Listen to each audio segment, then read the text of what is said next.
Hello, what's up mga katunay? Isang mapagpalang gabi sa lahat, Luzon, Visayas, Mindanao. Oras natin ngayon, alas 9:07. Ang oras nito hatid sa inyo ng Books Garage dito po sa General Malbar Corner, Evangelista Street, Bangkal, Makati City.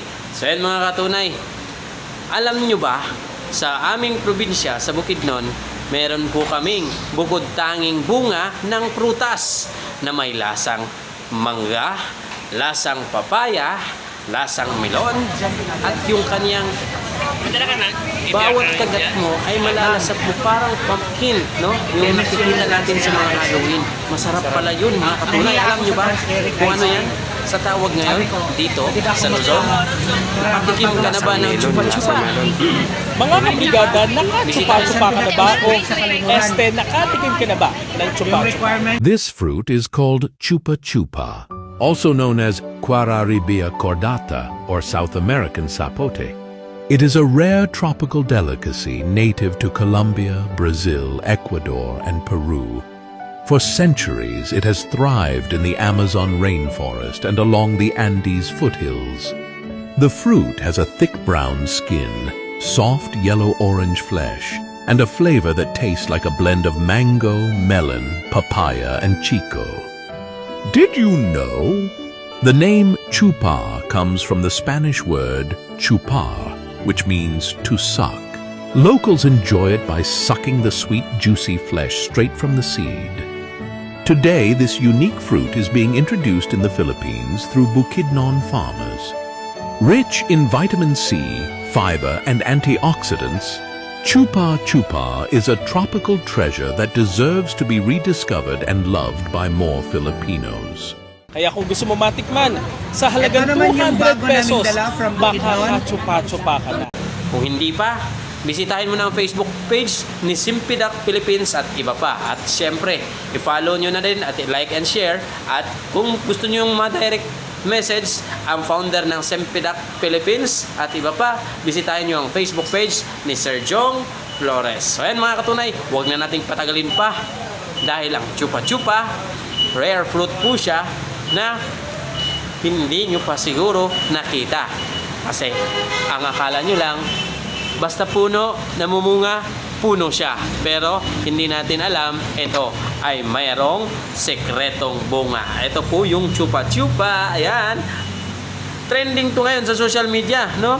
Kaya kung gusto nyong matikman ang lasa ng melon, mangga, at syempre papaya, 3-in-1 na lasa, no? Ito, bubuksan natin mga katunay ang Chupa Chupa. Ayan, no? Nakikita nyo na, naninilaw siya sa loob, no? Parang kalabasa, no? Pero ayan mga katunay, hiwain daw dito, sabi ni Sir Jong Flores. Ayan, ang paghiwa niya, ganyan, mga katunay. Para ka lang naghihiwa ng papaya or melon. Ayan. So ayan, hiwain natin ng maigi. Ayan mga katunay, napakasarap nito. First time natin matikman ang rare bukod tanging prutas na matatagpuan lang sa aming probinsya. Ayan mga katunay, yan yung makikita para siyang cotton candy o yung santol. Ayan, no? Wow! Naninilaw, no? Ayan, titikman natin kung anong lasa talaga. Kasi sabi nga ni Sir Jong Flores, ang lasa nito, bukod tanging prutas talaga to.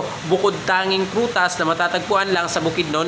Ang lasa niya ay may pagkapapaya at mangga. Kaya ayan, susubukan namin mga katunay, ha.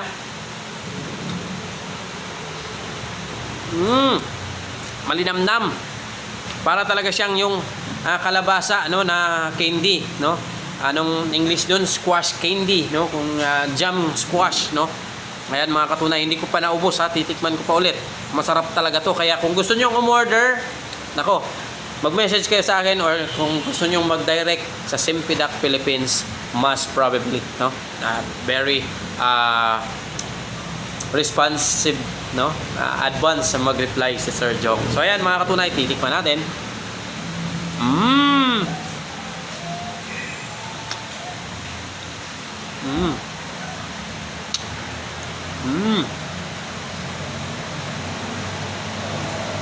Parang mangga, may lasang melon, papaya, no?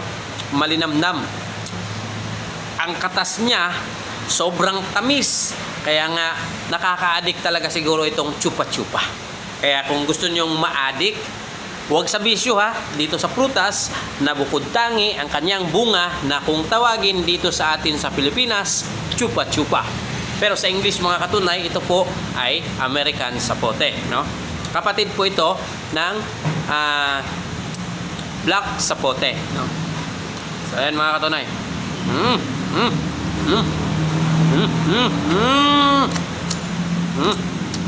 Kung food vlogger ka talaga, mag-enjoy ka dito. Lalo na pag marami to, mag-crave ka talaga.